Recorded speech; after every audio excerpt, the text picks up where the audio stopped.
Bueno, acá dice arte genético porque en realidad eh, la presentación esta que tengo acá tiene que ver con, hay dentro de lo que es el arte electrónico, una rama, digamos, del bioarte que se llama arte genético, que es la aplicación de algoritmos genéticos al arte, justamente. Así que por eso un poquito puse esto acá.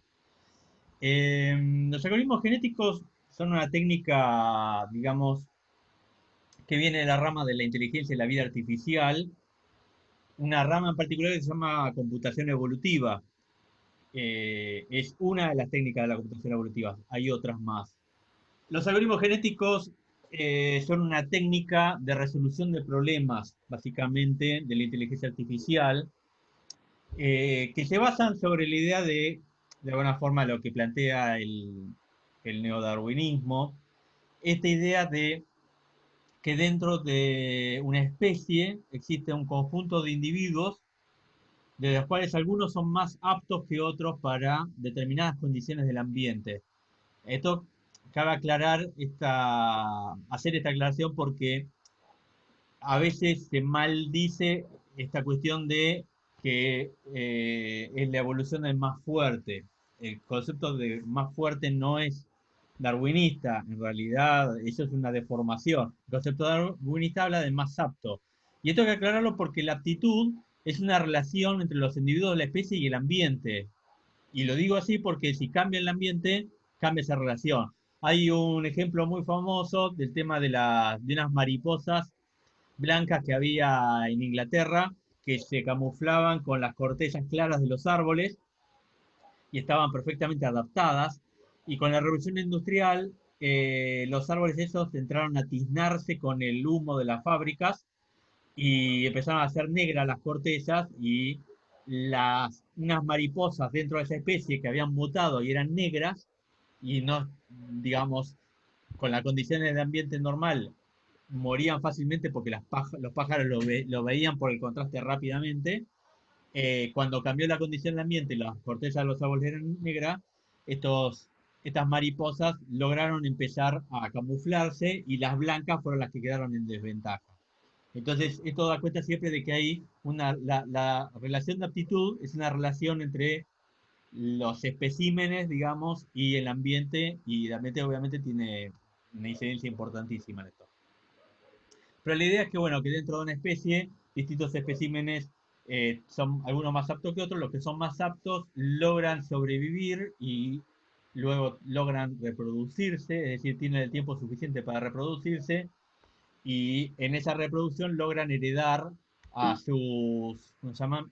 A sus crías eh, aquellas características que los hacen más aptos, ¿no? Entonces, en la reproducción sexual se produce una combinación entre los genes del padre y la madre, y en esa reproducción y en esa combinación que se produce, lo que se llama el crossover, que se mezclan, digamos, los genes de los dos, a veces se producen mejoras.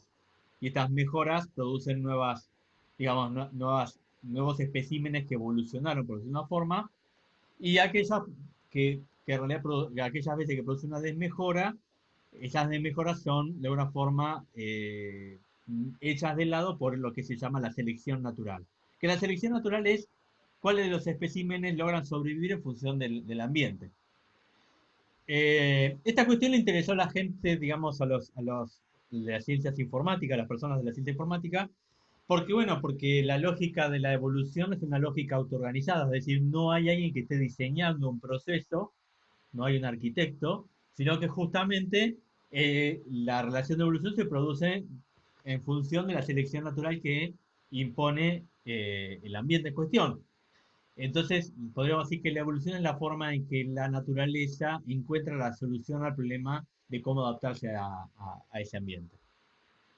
Entonces, bueno, lo que empezaron a pensar algunos fue un algoritmo genético que, a grosso modo, es esto que les estoy presentando en esta, digamos, diapositiva, que sería, si uno, para un problema X, que no sabemos cuál es, pero formalizado como un problema matemático, un problema de, qué sé yo, la búsqueda de la mejor locación para hacer perforaciones para pozos petroleros, encontrar cómo hacer las mejores inversiones para la bolsa de valores, el problema que sea, ¿no?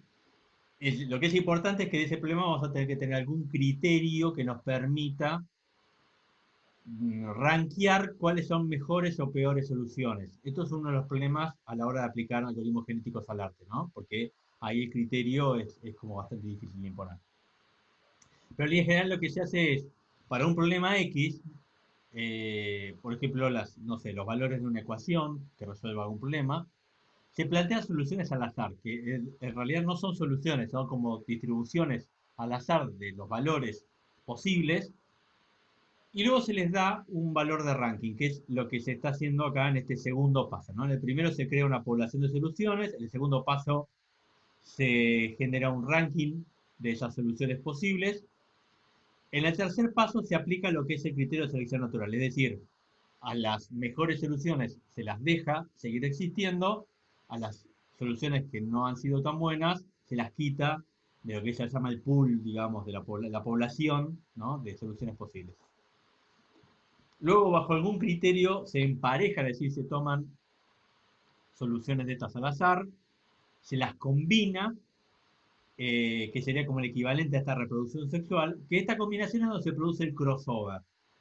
¿Bien? Y después se vuelve otra vez al segundo paso.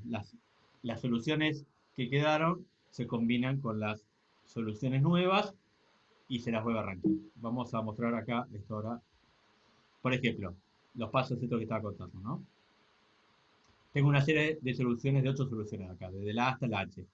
A esto se le da un valor de aptitud, lo que sería como el criterio de selección natural, el ranking, bajo algún... Por ejemplo, si yo armo, no sé, un autómata que juega al tatetí y los pongo a jugar muchos autómatas, hago un montón de autómatas entre sí y los pongo a jugar al tatetí, ¿no? Y entonces, bueno, veo en ese, no sé, en ese torneo de autómatas que juegan al tatetí, cuáles son los que ganaron más veces y los que les doy puntaje en función de los que ganan, los que perdieron, con una serie de reglas que cada uno tiene de inicio, ¿no? Entonces, bueno, luego de hacer este ranking, en el siguiente paso se quitan los que menos valor dieron, se dejan los que dieron más valor, y en el siguiente paso, de los que quedan, se los combinan para obtener nuevas combinaciones de entre los casos buenos. ¿Bien? Una vez hecho esto, otra vez se pasa al segundo paso del ranqueo y otra vez se pasa a quitar aquellos que no, digamos, que no fueron buenos. ¿Se entiende un poco el criterio, cómo funciona esto? Algún feedback necesitaría. ¿Me Sí, siguen? sí. Perfecto. Sí, Hay en los algoritmos genéticos, aclaro por las dudas, en algoritmos genéticos hay libros así de altos de cada una de todas estas cuestiones, digamos. Así, hay muchas formas de aplicar algoritmos genéticos, hay muchas formas de tomar un montón de decisiones respecto de algunas variables. Por ejemplo, algunos de los puntos principales de los algoritmos genéticos son cómo se genera la población inicial en cuanto a los valores al azar y qué cantidad hace falta. ¿Por qué? Porque esto es un tema muy importante porque si yo no tengo una buena cantidad, siempre estoy moviéndome en un espacio muy restringido de combinaciones. Y también puedo tener mucha cantidad, pero que no haya gran variedad entre sí. Por ejemplo, si estoy armando, no sé,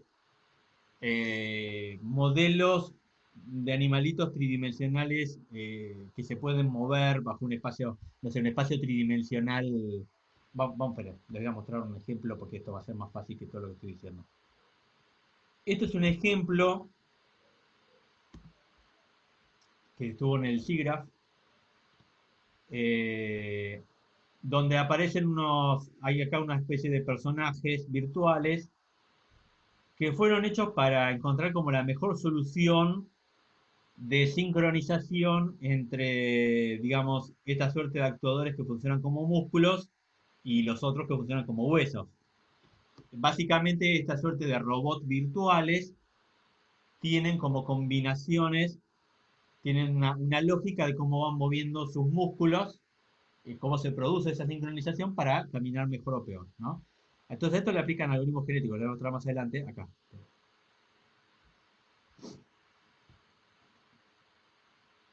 estos son la cantidad de generaciones. A ver, una generación es justamente esta vuelta que les estoy diciendo, ¿no? Arranco una población, los ranqueo, los combino, y cuando vuelvo a pasar al paso 2 del algoritmo genético, empieza una segunda generación. Bien. Entonces, si ustedes se fijan, acá el algoritmo genético, digamos, estuvo puesto al servicio de mejorar la marcha de estos personajes virtuales, ¿no? Entonces, si ustedes se fijan, la generación uno se caía enseguida, la 6 no le iba muy bien tampoco. Fíjense que la 17 ya fue bastante mejor y en la 921 mejoró, ¿no? Acá con personajes hechos con otra fisonomía, digamos, ¿no? Con cuellos más largos. De vuelta, ¿no? Cuánto. Básicamente en estos casos hicieron falta 900 generaciones como mínimo para que estos personajes logren moverse de una forma coherente. Esto después le aplicaron otros, acá les hacen pruebas, ¿no? Donde se fijan a ver cuánta estabilidad tienen cuando les arrojan otros elementos virtuales para hacerles perder el equilibrio.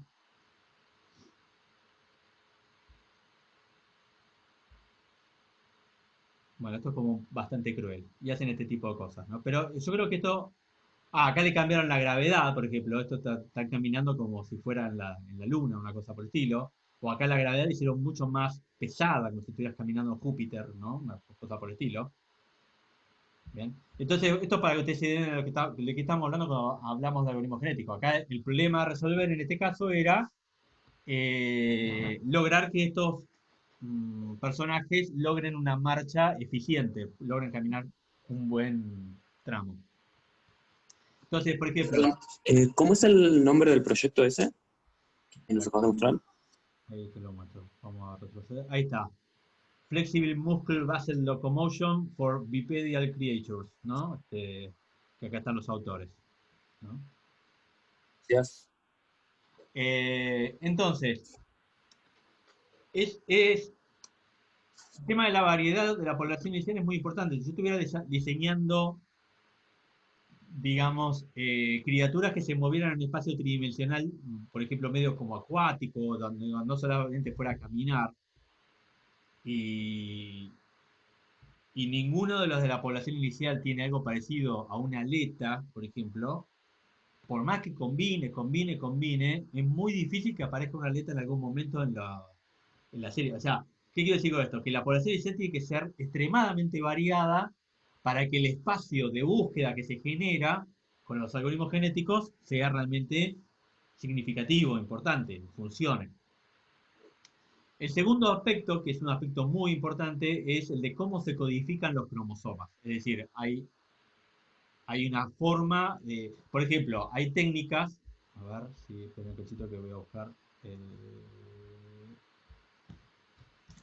Hay técnicas que lo que hacen es las variables que representan la cosa, las pasan a binario, por ejemplo,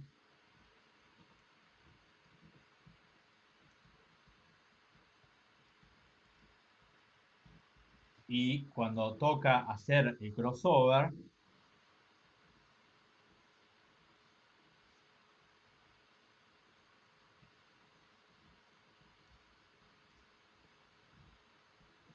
lo que hacen es combinar, elegir al azar, bit por bit, de alguno de los padres. Bien. Esto es una técnica que es bastante usada, por ejemplo, pero es como a mí no me gusta. ¿Por qué? Porque, por ejemplo, si yo estos cuatro primeros bits, por ejemplo, representan un número, entre los cuatro un solo número, por ejemplo, esto sería el 6 en binario, y esto que está acá, a ver, sería el 2, 4, 8, este sería el 10, si no me equivoco, en binario. Y si yo hago una combinación al azar, por ejemplo, tomo el cero del de arriba, el cero del de abajo, el uno del de abajo y el cero del de arriba, el número que me queda resultante es el 2. Y el 2 no tiene nada que ver ni con el 6 ni con el 10. Bien, entonces, si estas variables, estos números representaban algo en sí, lo que sería el fenotipo de lo que se está produciendo, en este tipo de entrecruzamiento se está perdiendo. Cuando yo me refiero a fenotipo, recuerden que el genotipo sería el ADN que uno combina y el fenotipo es el ser resultante de ese ADN. Bien, ustedes saben que la relación entre fenotipo y genotipo no es directa, por ejemplo, porque también hay muchas interrelaciones entre el ambiente y el genotipo. Es decir, por eso, personas que son gemelas nacen siendo idénticas en los primeros minutos de su vida, pero en la medida que van creciendo, en función de lo que comen, las enfermedades que tengan, lo que les pase, el tipo de vida emocional que tengan y un montón de situaciones, van a ir seguramente separándose cada vez más, ¿no? Y puede haber casos de gemelos que con una avanzada edad sean muy diferentes uno de otro, por ejemplo. ¿Por qué? Porque ahí la relación entre el genotipo, es decir, la predisposición del cuerpo a evolucionar de una manera, pero el ambiente también tiene una relación con estas cuestiones. De hecho, a ver si encuentro por acá esta obra de Natalie Yeremishenko, esta artista, que se llama One Trees. Es una obra donde ella lo que hizo fue clonó 1000 veces una planta y las plantó una a la otra. Claro, y cada plantita era distinta, por más que eran idénticas en términos genéticos, de acuerdo a cómo le daba la luz, los nutrientes de la tierra y un montón de cosas, cada planta era una planta única.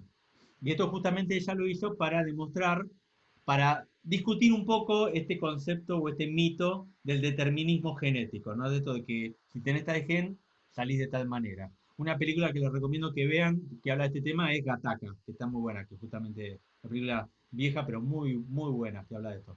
Esperen que vuelvo a donde estaba. Ahí. Entonces, bueno, el tema de la codificación de los cromosomas, estaba diciendo, es un tema muy importante.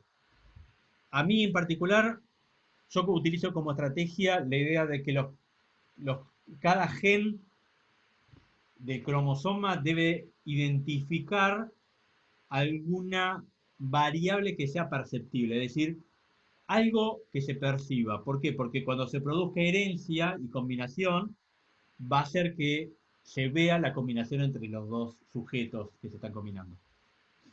¿Cómo se produce el cruzamiento? Esto si se elige genes al azar o no, ¿no? De ese cromosoma, eso es también todo un tema.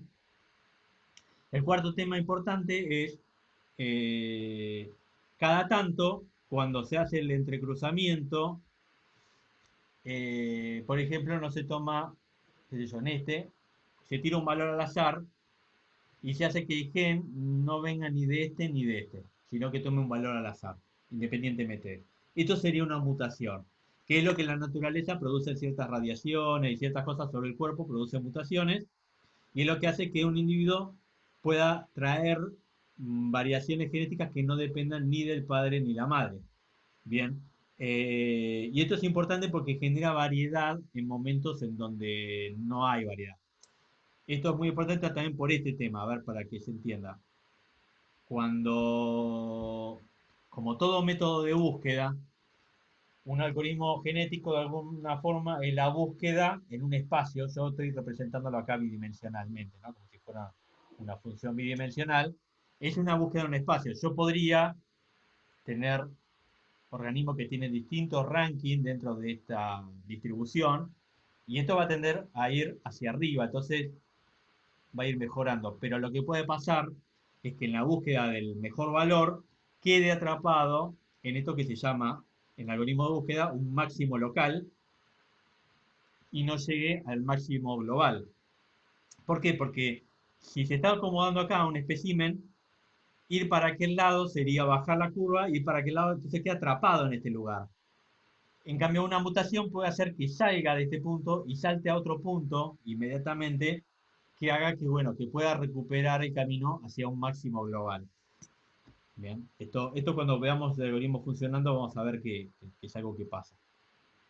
Y la quinta situación, o el quinto, digamos, elemento a tener en cuenta, es cómo se evalúa la mejoría de estos especímenes y qué criterio de selección se utiliza. Es decir, cuánto se deja de la población viva y cuánto se descarta, ¿no? Para que siga. Y por otro lado, la función de evaluación es extremadamente importante. Casi diría que es lo más importante del algoritmo, porque si esa función falla, el algoritmo va a evolucionar hacia el lugar que no es el que estoy buscando. Bien. Entonces, por ejemplo, Les voy a contar un caso autorreferencial de algoritmo genético aplicado al arte, que fue un trabajo que se llamaba Baserelli Genético, que hicimos en el año 2001, si no me equivoco, o 2002, por ahí. Y podría ser también 2003, no me acuerdo sinceramente. Pero bueno, básicamente lo que habíamos hecho era, tomamos, a mí me interesaron los trabajos de Víctor Baserelli, que es bueno, un artista abstracto, ¿no? Geométrico, del op art, que trabajaba mucho con figuras muy sencillas, tipo círculos y cuadrados, ¿no? Y producía situaciones de ilusiones ópticas, ilusión de tridimensionalidad y de movimiento. Había una serie que tenía, a ver si no la tengo acá a mano, no. Yo en un momento me prestaron un librito, eran de este tipo las pinturas originales que yo analicé, y yo analicé 8 pinturas y lo que hice fue extraer una serie de reglas que sería como la gramática visual con la que estaban construidas estas pinturas. Entonces, en función de esto, yo había armado un motor, un algoritmo, que producía imágenes siguiendo estas reglas generativas, digamos, de producción. Y entonces habíamos hecho una aplicación que lo que permitía era elegir, por ejemplo, mm, una de estas pinturas que era al azar, otra, y en función de esto hacía una combinación genética, ¿no? Acá este es el padre, supongamos esta es la madre y este es el hijo. ¿Bien? Entonces, si nosotros vemos, por ejemplo, la distribución en cuanto al tamaño de la grilla, está tomado del padre, pero los colores está claramente tomado de la madre. ¿Bien? Eh, ahora, ¿cómo? Y acá vemos un árbol genealógico un poquito más extendido, donde tenemos de esta pintura el padre, la madre, acá tenemos los abuelos paternos, ¿no? O sea que este vino de la combinación entre este y este, y acá tenemos los abuelos maternos, ¿no? Entonces, lo que yo había hecho en ese momento es que las pinturas eran seleccionadas y cuando la población llegaba a 400 pinturas, lo que pasaba era que el algoritmo se fijaba cuáles eran las pinturas que habían sido más seleccionadas y usaba eso como criterio de selección natural. Entonces, aquellas pinturas que habían sido menos vistas o seleccionadas por el público para combinar con otras, eran descartadas de la población y bueno, por las combinaciones, la gente iba generando hijos que se iban sumando de vuelta a la población. Lo que tenía que pasar es que este motor de producción de pinturas tenía que evolucionar estéticamente en función de los criterios estéticos del público con el que participaba, ¿no? Ahí el criterio de selección estaba dado por digamos, cómo el público elegía.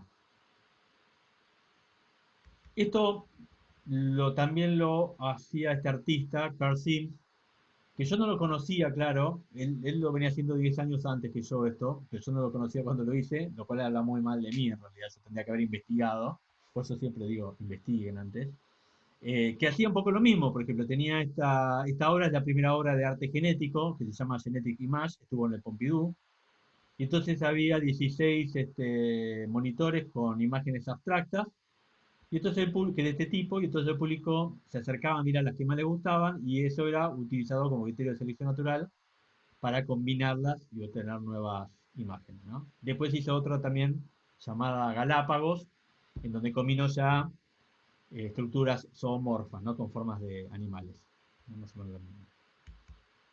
Bueno, y en este trabajo de Basarelli genético, ¿cómo había codificado yo el cromosoma? Bueno, el gen 1 representaba las variables que determinaban el tamaño de la grilla y las áreas en las que se producían cambios, ¿no?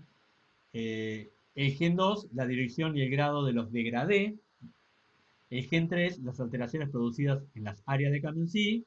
El gen 4, las figuras del lienzo inicial, si eran círculos o cuadrados. Y el gen 5, los colores. Entonces, fíjense, estos son dos pinturas virtuales que tienen todos los genes iguales menos el gen 1, para que ustedes puedan ver el cambio que produce el gen 1, que es el tamaño de la grilla. O sea, tiene la misma paleta de color, tiene esta misma área de cambio, que lo único que acá no se está viendo. No, la área de cambio no es uno de los elementos que cambia, perdón. Tienen los mismos elementos iniciales, bien, pero las áreas y el tamaño cambian, ¿no?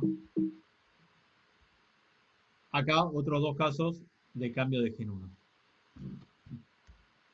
El gen 2 determina la dirección de los degradés, o sea, estos tienen la misma área, el mismo tamaño de grilla, pero los degradés se comportan de forma diferente, aunque sean los mismos colores.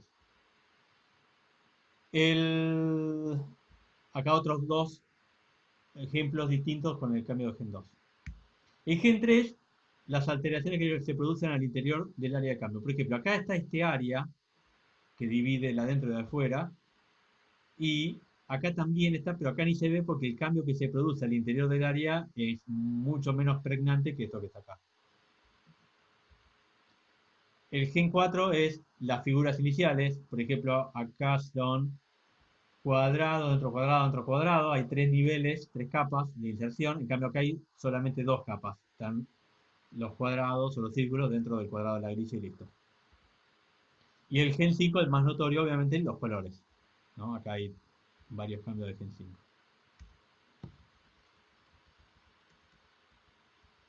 Esto, bueno, otros artistas que trabajan mucho con algoritmos genéticos, con arte genético general, son Christa Sommerer y Lauren Mignonneau. Una obra muy importante es Life Spaces, que es, digamos, en la que el público enviaba mails y estos mails, la cadena de texto del mail era tomado como una cadena genética para construir criaturas virtuales, ¿no? Bueno, tienen otras obras. Ahora, vamos a, por ejemplo, otro, bueno, este es otro artista importante que había hecho latinoamericano, obra de arte genético, se llamaba Vito Sos, esta obra tuvo Fundación Telefónica en su momento. Y bueno, y acá el público podía modificar, estos son los genes, por ejemplo, ¿no? Que definían el tamaño de las patitas de esta especie de araña, la velocidad con la que se movía, giraban, ese tipo de cosas. Bien. Ahora, eh, le voy a mostrar otro ejemplo y después pasamos directamente al algoritmo en sí. Esto es un trabajo que hice para una investigación en donde se usaba algoritmos genéticos para producir formas escultóricas. Entonces, las formas escultóricas eran producidas por planos seriados, es decir, por un montón de planos, con la idea de que justamente estos planos fueran posibles de ser cortados por una cortadora láser. Y estos planos estaban construidos por una lógica que era de empalmes entre círculos. Entonces yo, por ejemplo, tomaba tres círculos y se empalmaban a su vez con líneas circulares entre sí. Tenía el algoritmo matemático para hacer este tipo de cosas. Entonces, por ejemplo, los parámetros son cuántos círculos participan de la construcción de la forma, ¿no? Por ejemplo, en este caso eran tres. La posición inicial de los círculos, qué cantidad de planos, o sea, por ejemplo, cuántos pisos de estos tiene la escultura. Y después viene la evolución que los planos tienen en sus posiciones o en sus tamaños, ¿no? Bueno, acá en las posiciones, en X y en Y, y acá en el punto 5 en sus diámetros. Entonces, en función de esto, por ejemplo, esto sería el primer parámetro, que es la cantidad de círculos y las posiciones iniciales. Y entonces acá podemos ver, tengo un cachito porque me está tapando la interfaz de Zoom, sí, la cantidad de planos, por ejemplo, que es el otro de los parámetros. Acá sería el cambio de posición de los elementos, ¿no? Es, por ejemplo, estos dos círculos que se mueven, este se queda, digamos, se mueve a través de una línea recta y este a través de una cosa media sinusoidal y producen esta forma. Acá lo mismo, pero con otra figura. Estas son tres variaciones, ¿no? Sobre este concepto de las posiciones. Y acá hay, por ejemplo, un cambio de tamaño de los círculos. La posición está fija, pero cambia de tamaño y produce esta forma. Bien.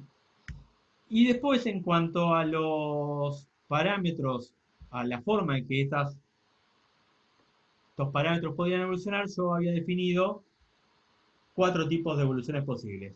Una que fuera constante, una que fuera lineal, una que fuera sinusoidal y otra que fuera a través de una especie de envolvente, ¿no? Un poco más compleja.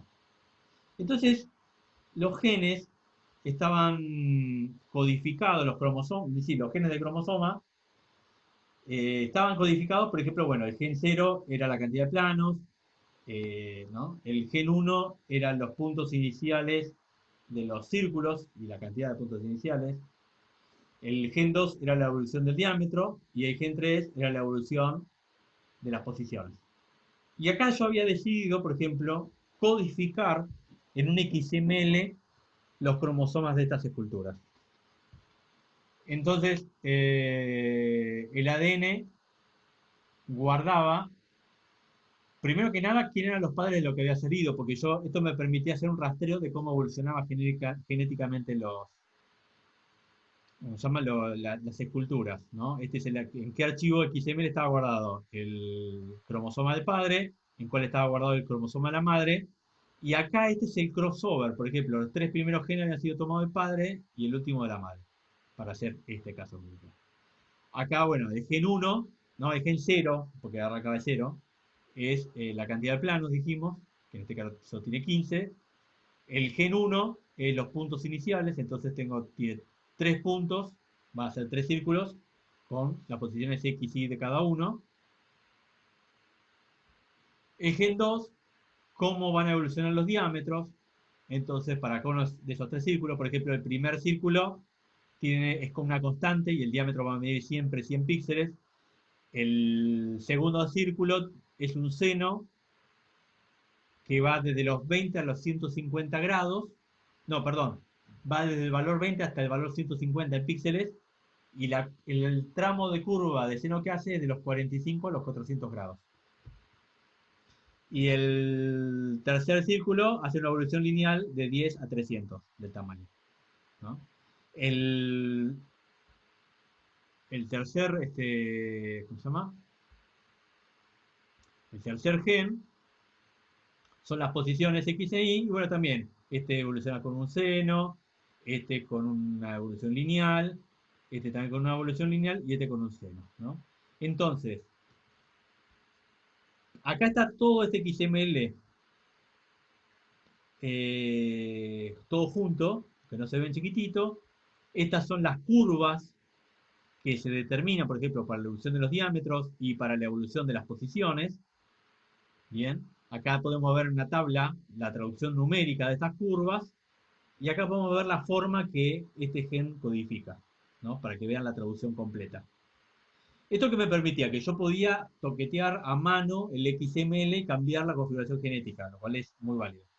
Pero no era obviamente lo que yo buscaba, lo que yo armé después fue esta interfase en donde me generaba una primera población nasal y cuando a mí me interesaban, los que me interesaban, lo único que hacía era los seleccionaba de estos 9, porque decía, bueno, me interesan estos 4, por ejemplo, y cuando apretaba cruzar, lo que pasaba era que los que no habían seleccionado se iban y los siguientes que aparecían eran las combinaciones dentro de esos 4.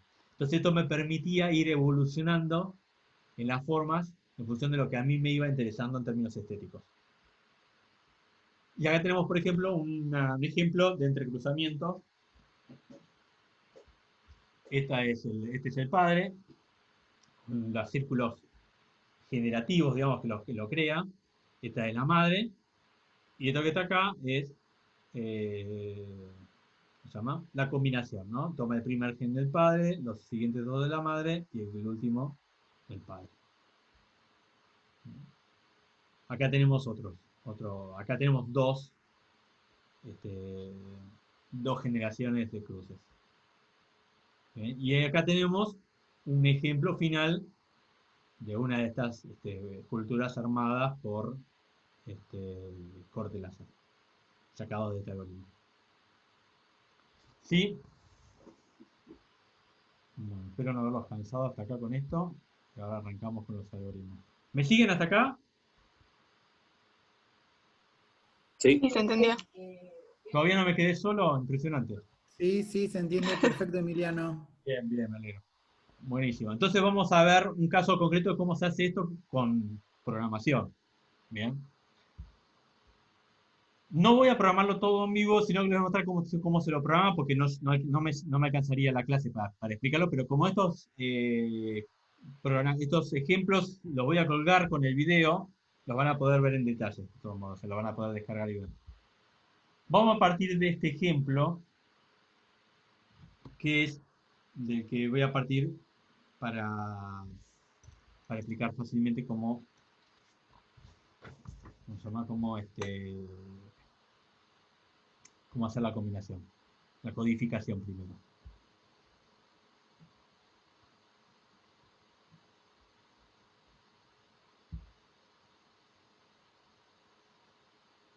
¿Qué es esto? A ver, les voy a explicar. Acá lo que estoy usando es un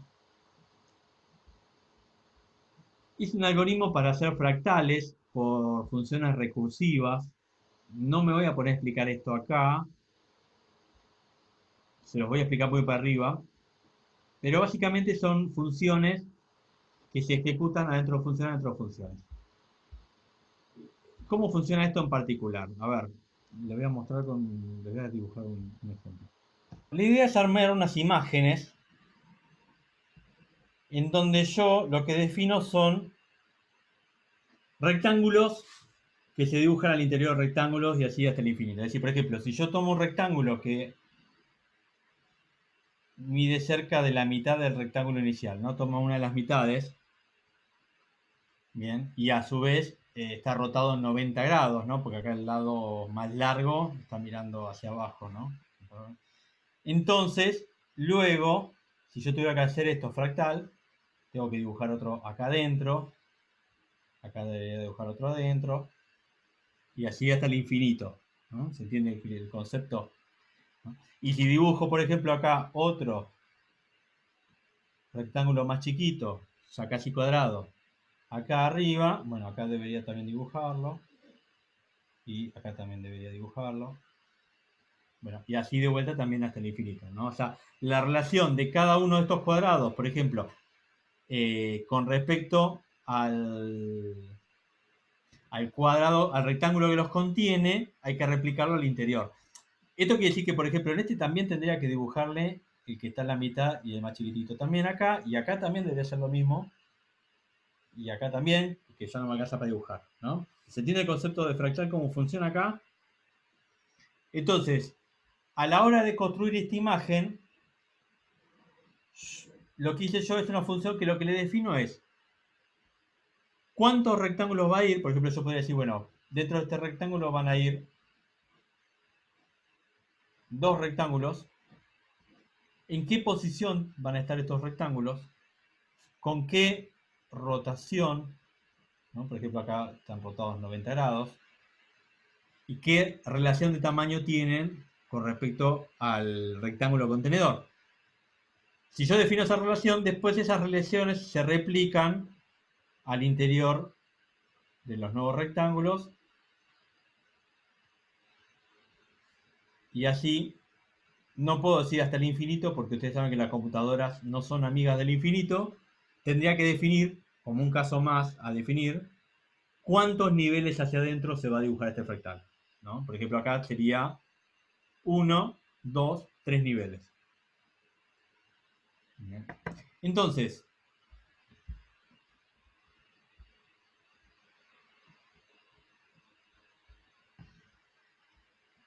hice una función en donde este fractal, esta clase fractal, tiene determinado el ancho y el alto del lienzo, ¿no? Esto sería el ancho y el alto del original. Luego tiene definida la cantidad de rectángulos que se va a dibujar. Por ejemplo, en este caso eran dos en el interior. Luego, este factor es la relación de tamaño con respecto al rectángulo más grande. Es decir, por ejemplo, ese factor lo que define es, yo tengo este rectángulo, si yo dibujo un rectángulo que este rectángulo sería más o menos con un factor de 0,5 porque el largo y el ancho miden, digamos, la mitad de lo que miden en el original. Entonces, esto sería, esperen, voy a cerrar esto que ya me tiene cansado de estar viéndolo. Entonces, esto sería el factor, el X y el Y está, por ejemplo, en este caso, que está justo en el medio, en X y en Y, entonces esto es 0,5 y 0,5, porque de vuelta es relativo, es normalizado, ¿no? Es relativo al contenedor. Y el ángulo, bien, fíjese que factor, X, Y ángulo son vectores. ¿Por qué son arreglos? Son arreglos porque es para cada uno de los rectángulos. Si acá la cantidad, en este caso, es 1, pero si fueran 2, ¿no? Por ejemplo, yo puedo hacer esto, ¿no? Podría ser así, y podría ser así, y así, ¿no? Entonces, bueno, acá tengo, no sé, este por ejemplo que tiene un F de 0,4 quizás, pero este tiene, no sé, un F de 0,15, no sé, no sé cuál es la relación, pero supongamos, ¿no? Este tiene esta posición, pero este tiene esta posición, este tiene 0 grados, pero este tiene, no, este ya tiene, qué sé yo, como 70 grados de rotación. Entonces, un poco con esas variables se define todo lo que tiene con el tamaño. Y después hay una evolución de los... Esperen, vamos a hacer algún cambio. Por ejemplo, vamos a cambiar el ángulo del segundo a 60 grados, por ejemplo. ¿Bien? Entonces, me perdí un poco de cómo estaba funcionando. A ver, vamos a hacer cantidad, vamos a ponerle 1. Acá puede haber 3, por eso es que hay datos como para poner 3. Y los datos los dejo. Entonces, por ejemplo, ¿ven? Acá hay un rectángulo que tiene un factor de tamaño de 0,4, tiene una posición XY de 0,2, 0,5 y tiene 30 grados de inclinación, ¿no? Esto para que hagamos un ejemplo. Si ustedes se fijan, tiene un valor inicial de, en este caso, HSB, que es la forma que funciona el color. Y en función de ese valor inicial, luego hay un factor con el que va incrementando o decrementándose, ¿no? O sea, acá está el valor inicial de tinte, saturación y brillo del contorno, y después hay un incremento de cada uno de los niveles que se mete hacia adentro respecto del coso, ¿cómo se llama? Del nivel anterior. Es decir, a ver, para que usted se entienda.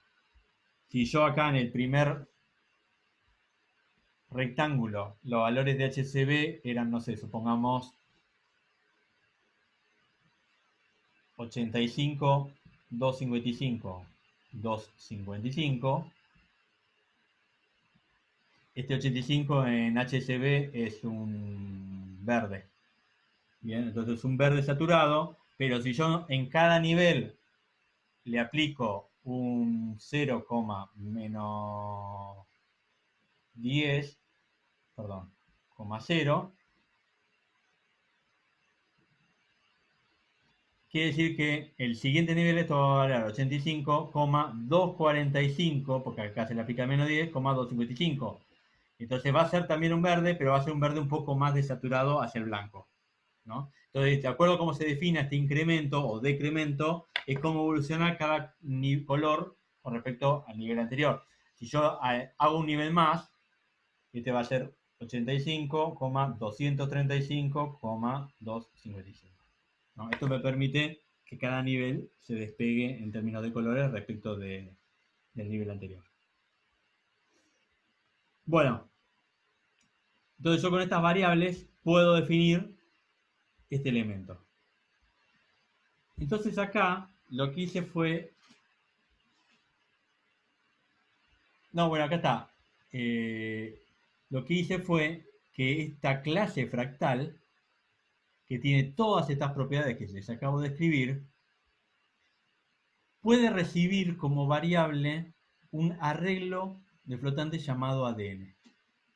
Entonces recibe toda una cadena de números. ¿Y qué hace? De esa cadena va despejando los 3 valores que corresponden al factor, los 3 valores que responden al X, al Y, al ángulo. bien, va despejando, bueno, básicamente lo que va haciendo es desarmando esta cadena y asignando a cada uno de los elementos, de los parámetros de las propiedades, digamos, de la clase, lo que le corresponde, pero en función de esa única cadena que es el arreglo. Bien. Es decir, estoy metiendo todas estas variables, todas juntas, le permito que la clase reciba como en el constructor un único arreglo numérico con un montón de elementos para descomponer esto en todas estas variables. ¿Por qué? Porque yo voy a usar ese arreglo como si fuera el ADN. ¿Se entiende esto que estoy diciendo? Acá les pregunto porque esto es importante que se entienda.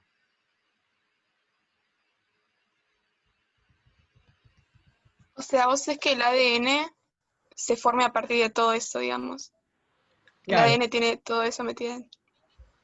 mira, para que se entienda, fíjate que yo acá hago un arreglo de flotantes y sé que los dos primeros elementos son la cantidad y la cantidad de niveles, ¿no?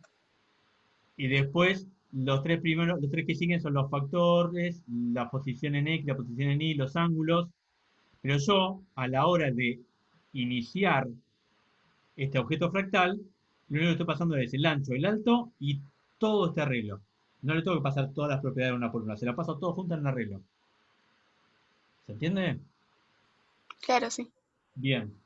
¿Por qué esto es importante? Yo creo que, Vale. perdón, lo que no terminé de entender cómo haces en el fractal es vos recibís todo ese arreglo de números y cómo después los separás adentro de ¿Cómo lo cada variable. descompongo? Lo estoy haciendo, Sí. mira, fíjate, acá inicializo los tres arreglos internos que corresponden a los factores, los X y los ángulos, y acá copio de la arreglo este ADN, copio los pedazos que corresponden a cada uno de estos arreglos. Por ejemplo, acá del ADN toma dos elementos y los copia no, a partir de la posición 2 copia al arreglo factor, a partir de la posición 0 en el factor, tres elementos. ¿Bien? Lo que estoy haciendo es copiar cachitos. Ah, ahora. ¿Bien? Sí, Y no conocía la función esa array copy. listas de processing. Y después, por ejemplo, ya con las variables este, individuales, tengo una función inicio, por ejemplo, en la que recibo esta información. Y a ver si estoy. No, no es la función inicio, me estoy equivocando. Sí, está bien. A la función inicio le paso, ¿ves? Cada una de las posiciones, ¿no? El ADN 14 va a la variable init tinte, el ADN 15 va a init satura, o sea, cada una de las posiciones del arreglo que le corresponde a cada una de las propiedades, se las voy pasando. Este es el momento en que estoy descomponiendo. ¿Se entiende? Sí, ahora sí. Gracias. Perfecto. Esto que es tedioso en términos de programación, hacer este recorte de toda esa gran cadena, lo que me permite y facilita justamente es el hecho de tener todo codificado en una única cadena. ¿Por qué? Porque entonces yo después puedo hacer ya este segundo ejemplo,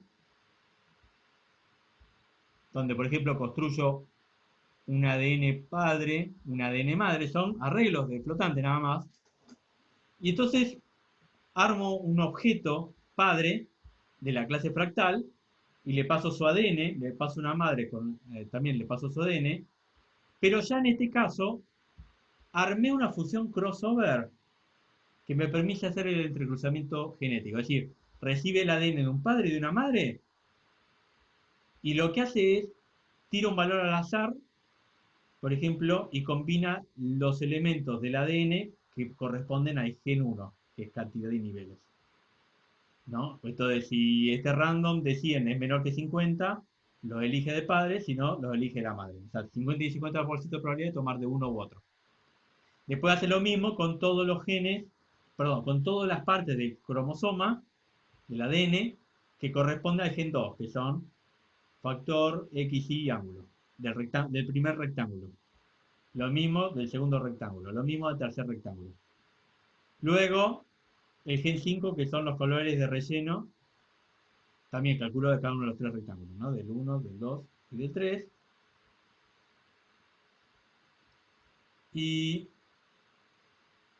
eh, la transparencia, los colores de los contornos, bueno, todo lo que son los ADN de cada uno. Entonces, fíjate que si yo ejecuto esto,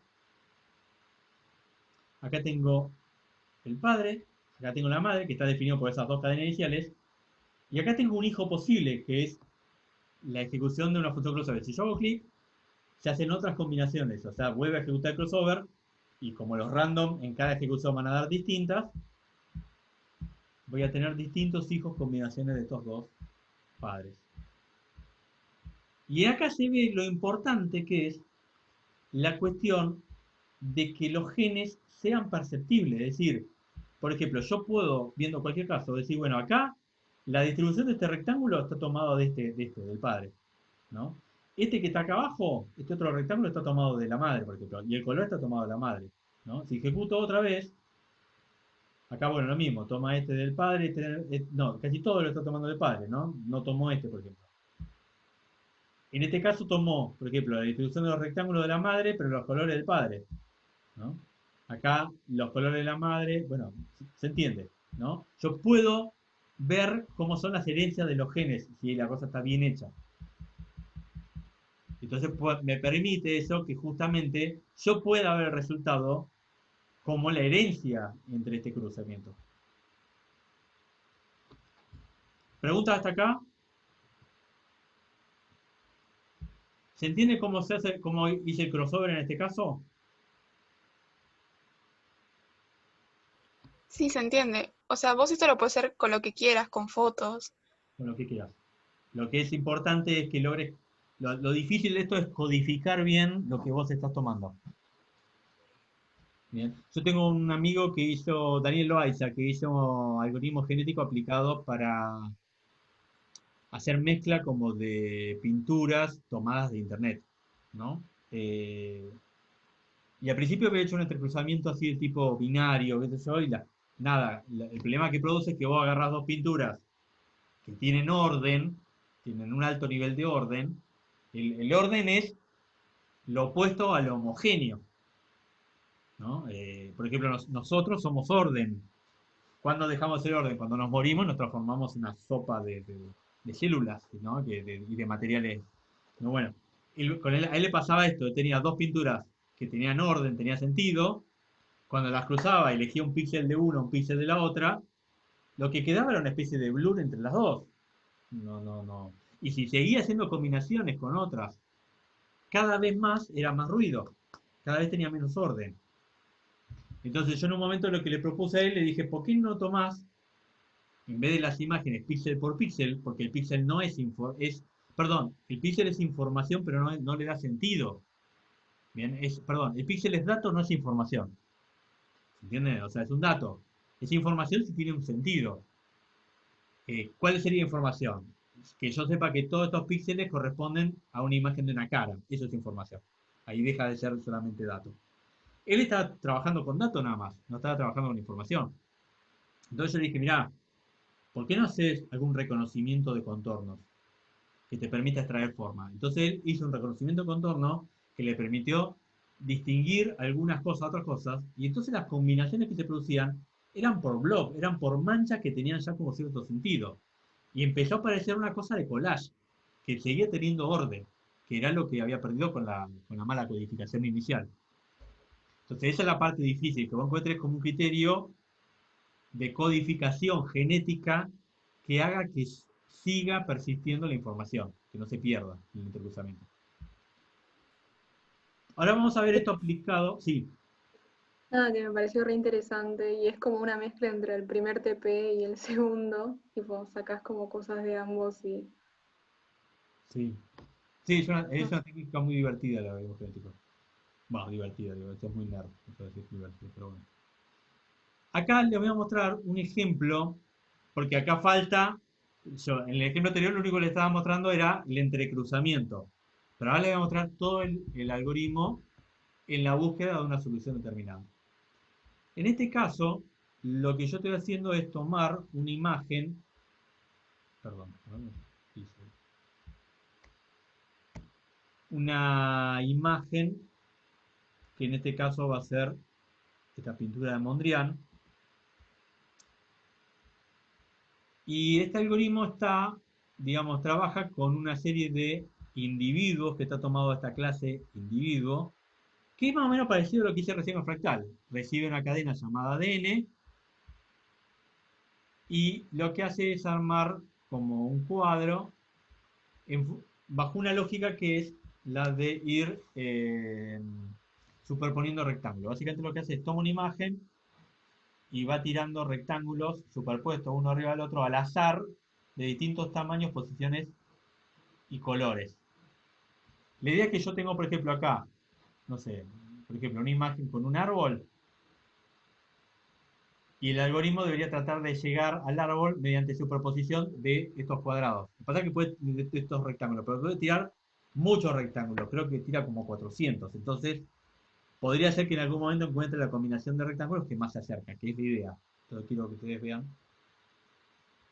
Entonces, lo voy a poner a funcionar porque ustedes primero lo vean funcionando. Acá lo que hace es, va a tratar de llegar a esto. Este es el objetivo. Los que están acá primero son los individuos que están mejor rankeados. Bien, y esto que ustedes ven que se mueven espasmódicamente son aquellos que están muriendo en cada, como son los menos rankeados, son los que van muriendo de una generación a la otra. Por eso estos cambian siempre y estos en líneas generales tienden a conservar su vida, básicamente. Y si ustedes se fijan, van a ver que estos quedan durante mucho tiempo y les cuesta tener cambio porque van como quedando atrapados en estos máximos locales, ¿no? Por ejemplo, acá descubre que este rectángulo ubicado acá viene bien. ¿Cómo hace la comparación? La comparación la hace comparando píxel por píxel. Recorre la imagen original y la generada y píxel por píxel evalúa la diferencia y cuantos más píxeles parecido tienen, mejor rankeado está. Por eso es que los mejores son aquellos que logran tener más superficies de los colores que tiene el original. Si lo dejara mucho, mucho, pero mucho tiempo, eventualmente llegaría a una imagen bastante parecida a esta. Pero, nada, requiere muchísimas generaciones, quizás 20.000, 30.000, 100.000 generaciones.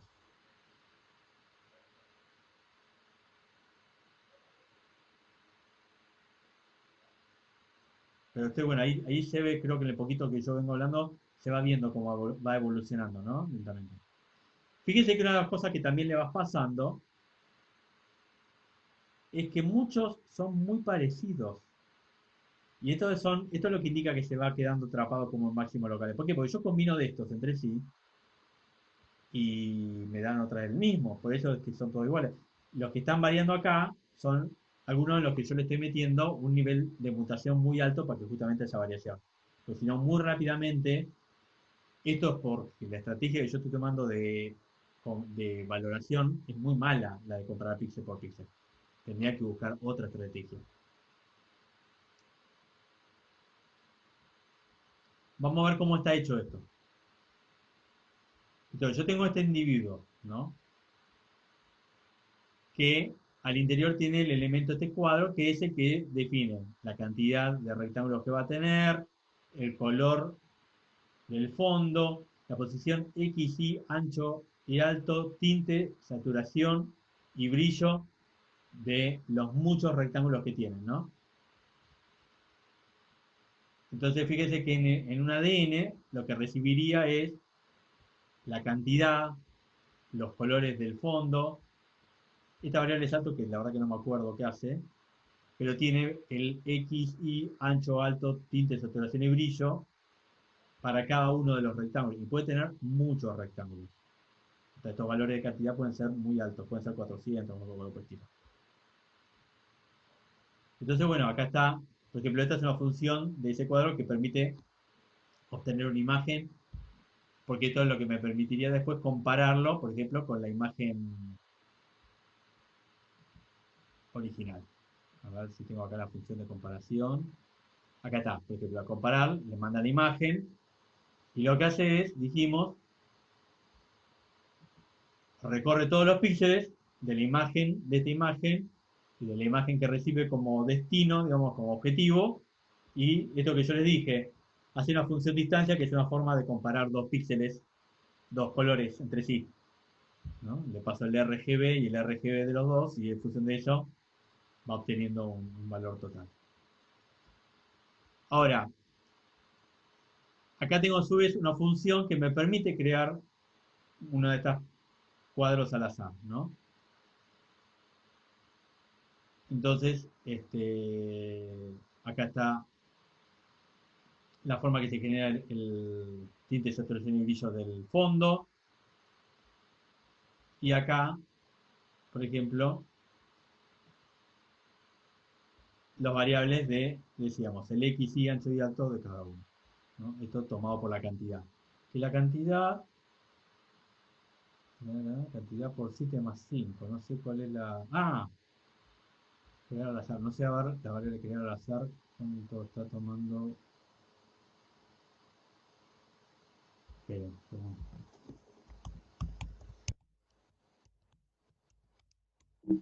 No, no se llama así, crear...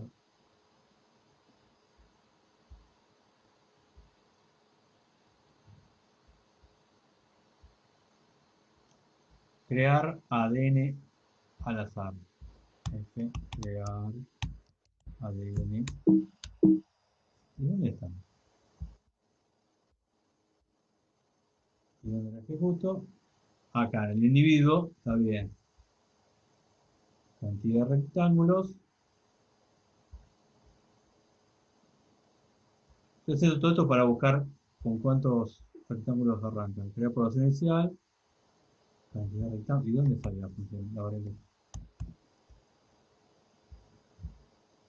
Claro, tienen 30 rectángulos cada uno de los cuadros. Y la población inicial, por ejemplo, es de 50. Yo podría poner 150, por ejemplo, acá. Entonces habría muchos más. De hecho, seguramente no estoy viendo todos. Deben estar por debajo de la pantalla.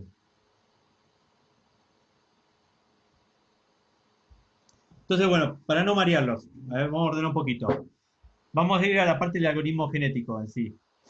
Acá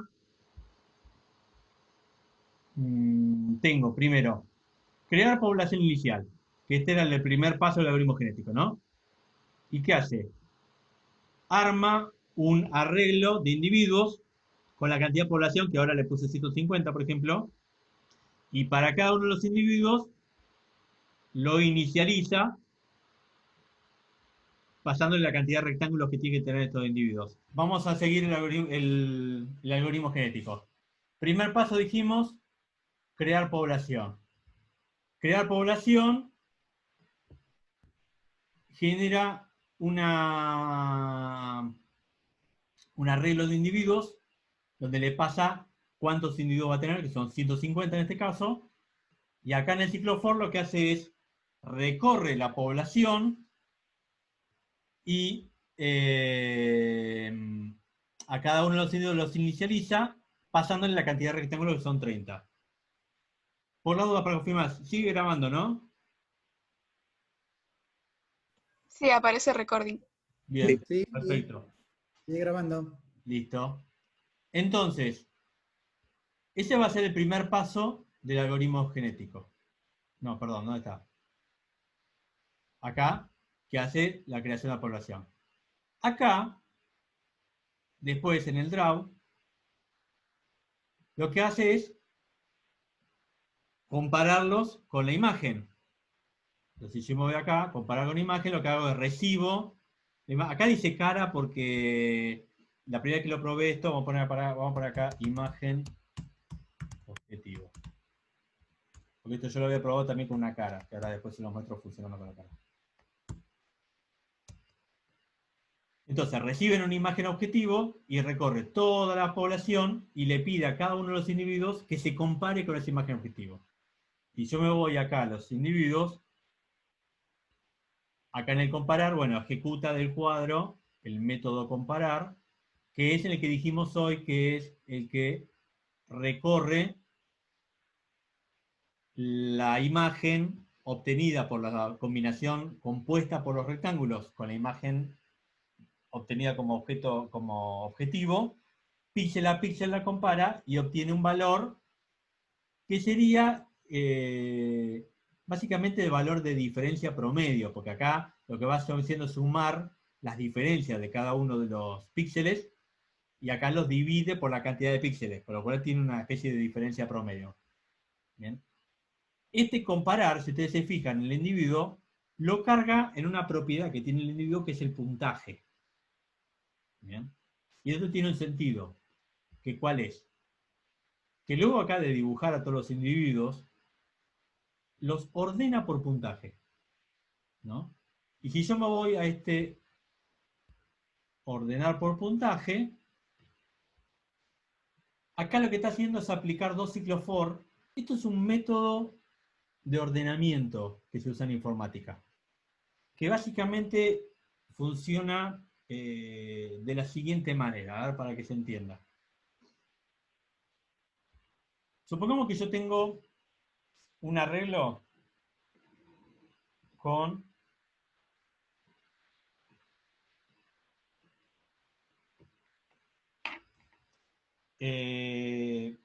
no sé, con valores del 1 al 10. No sé, 10, 7, 1, 9, 8, 3.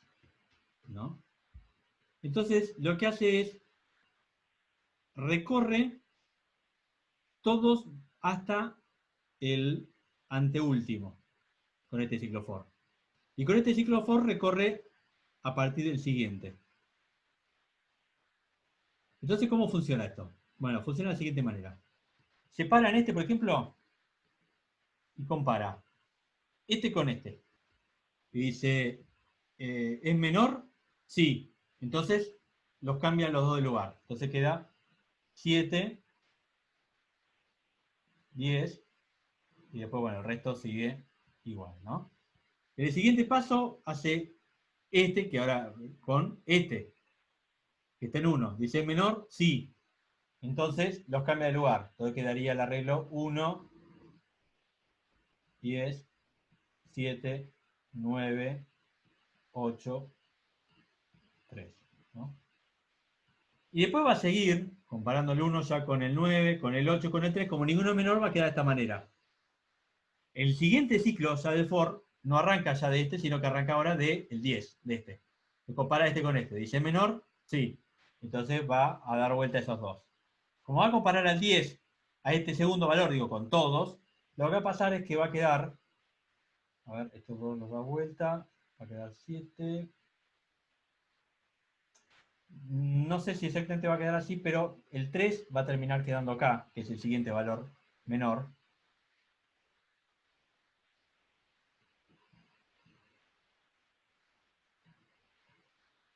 Yo, si no me equivoco, quedaría así, ordenado, ¿no? Y después arranca con el tercer valor, el siguiente. Se tiene lo que va haciendo, se va parando sobre uno y lo va comparando con todo y pone el menor acá. Se para sobre el siguiente. Entonces, para cuando termine todo este algoritmo de ordenamiento, lo que va a quedar el arreglo va a quedar con 1, 3, 7, 8, 9, 10. Va a quedar de esta manera. ¿Bien? En este caso, nuestro algoritmo en cuestión, lo que pregunta es si es más... A ver, no, acá está, porque este lo comenté. Si el individuo de J es menor que el individuo de I, ¿no? Entonces los está ordenando de... entonces el de J es menor que el de I. Entonces está buscando que el primero sea mayor. Entonces lo va ordenando de mayor a menor. No me equivoco. ¿Por qué los ordena? Este es el famoso ranqueo del que hablábamos. ¿Por qué? Porque cuando venga el criterio de selección natural, que es el último paso del algoritmo, lo que va a hacer es, va a recorrer con el ciclo for, pero no va a recorrer todo, porque no arranca del 0, sino que arranca a partir del que sobrevive. Por ejemplo, volviendo a este caso, si el sobrevive en los primeros, a partir del 4, ¿no? Está la posición 0, 1, 2, perdón, 3, 4. Si dice que sobrevive los primeros 4, el ciclo for arranca de acá para allá. Bien, que son los que más puntos tienen esto. Perdón, seguramente lo ordena de menor a mayor, porque es lo que más sentido tiene.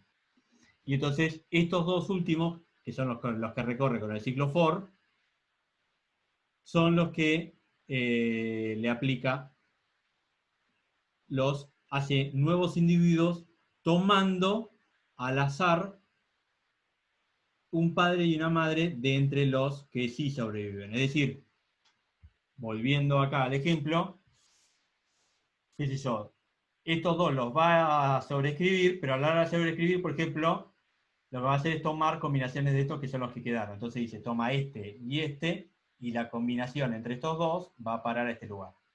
Y después toma, no sé, este, y la combinación entre estos dos va a parar a este lugar. ¿Bien?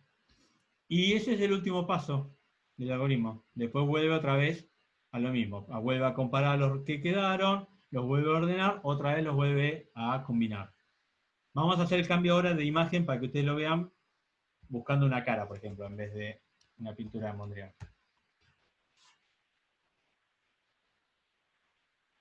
Fíjense que va a arrancar algo que no tiene absolutamente nada que ver, pero en algún momento va a empezar a encontrar ciertos parecidos de áreas de color.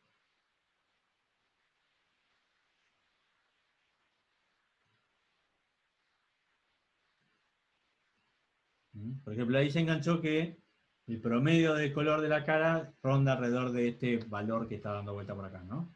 Estos valores. Si lo dejamos un buen rato, en algún momento va a entrar.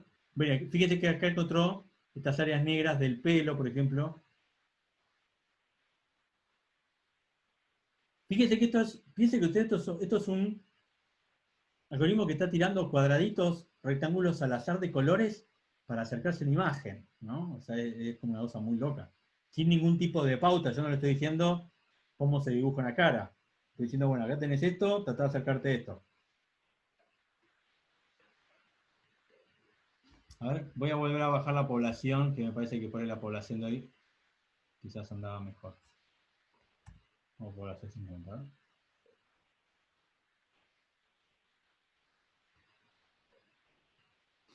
Bueno, pues este tema de la población de las poblaciones. Vamos a meterle más rectángulos.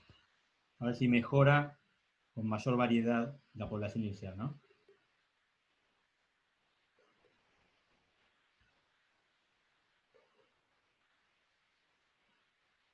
Fíjate que ahora hay más movilidad de las cosas, ¿no?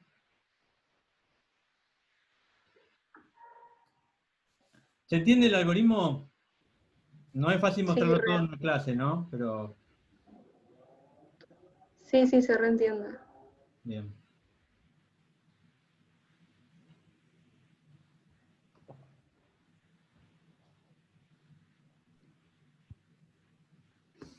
Bueno, y ahí sigue luchando. Una cosa que hay que entender, por ejemplo, ¿qué es lo que está mal de esta función de evaluación que estoy usando? Que por ahí sería más importante, por ejemplo, atender a la forma que atender al color, ¿no? Una de las cosas que está errando acá este algoritmo es que le está prestando demasiada importancia al promedio de los colores y por ahí está descartando cosas más útiles en términos de forma o prestarle mucha atención al tema de los colores. Entonces, si bien por ahí en promedio esto tiene mayormente que ver con lo que está pasando acá a nivel de color, pues se está perdiendo mucho de la forma. Por ahí cosas que no estén tan acercadas en términos de color, pero que por ahí fueran más cercanas en términos de forma, para nosotros sería más parecido. O sea, la función matemática que yo construí no es consecuente con lo que pasa a nivel perceptivo para nosotros como seres humanos, ¿no? Entonces, esto un poco hace que la cosa sea difícil. Pero bueno, vamos a dejarlo ahí. Bueno, que vea a partir.